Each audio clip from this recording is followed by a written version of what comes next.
right, hi everybody. We're here at a very important event, building bridges, breaking bread, for people to get together in New York City. Mayor Adams has pulled it together.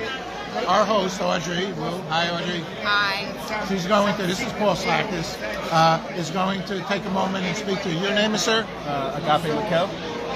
Okay. Audrey. Oh, one more time. Agape Scott. Agape. Okay, Audrey, what would you like to know? So, Agape, tell us about what you do. All right, how you represent. Okay, so I'm currently part of the New York Army National Guard, right?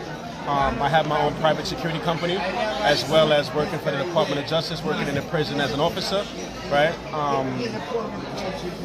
Oh wow, that's a little bit about what I do in terms of jobs and organizations. And tell me how you were telling me how your jobs take different priorities. The priorities, yeah. Okay, so what I was explaining.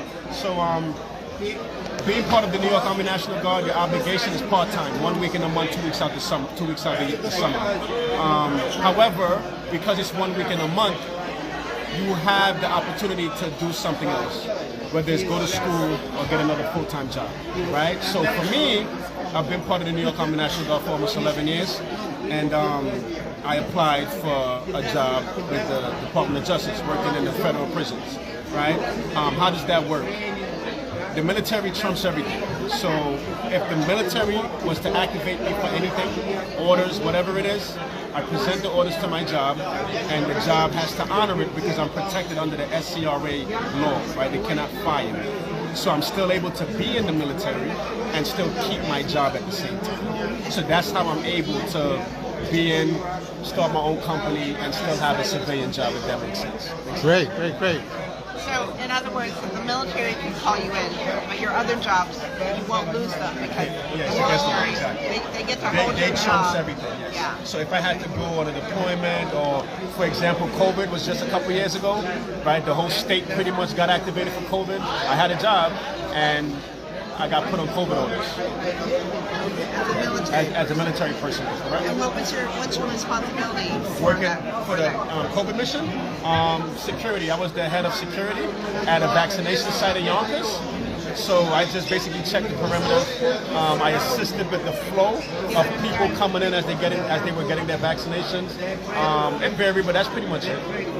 I didn't inject anyone. I was just security for the most part. You protected them. I protected, yes. But we did have some military personnel that assisted within the operation itself, right? I did some of that, but my primary focus was security. Now, you were also telling me about this very interesting part of your job. Are you comfortable talking about it? Yeah, a little bit, but basically the Department of Justice job, basically, yes, intel, where they have inmates in the prison that give up information to workers. Anything that's not according to ethics within the system, you have inmates that would assist us federal officers with getting that information. That's fascinating. And tell us a bit about your own security company. Okay, so the name of my own security company is called Luxurious Security Force. Whoa, Luxurious or Luxury Security Force. The foundation is 6. We specify in providing a certain type of service because everyone that's involved is currently military, right? So what? Yes, well, yes, right. But what makes us different is the fact that we have military background, so we try to apply what we know in the military in our security company. For example, let's say we were providing security for you, right? And you had some high political event going on. We would do our homework once you give us the information, and if you require us to secure you, we would set up in a way where all angles are covered, whether all angles of security are covered. And it's information that you know from the military. Yeah, it's basic information. Militaristic approach. Yes, exactly. It's a tactical approach to how we provide security. Using military tactics. Yeah, so I'm not just going to have 5 people walking around you. I'm going to have 5 people, but they're all going to have a sector of fire in which they provide that security. Very good. All right, very good. I'm going to ask you one last question that we like to ask people. We do the International Day of Peace concert in Times Square, September 21st. 12 noon, Ringo Starr virtually says a moment of silence for peace. It's United Nations Day. 193 countries agreed to it. They've asked for a ceasefire in the world. Ceasefire everywhere.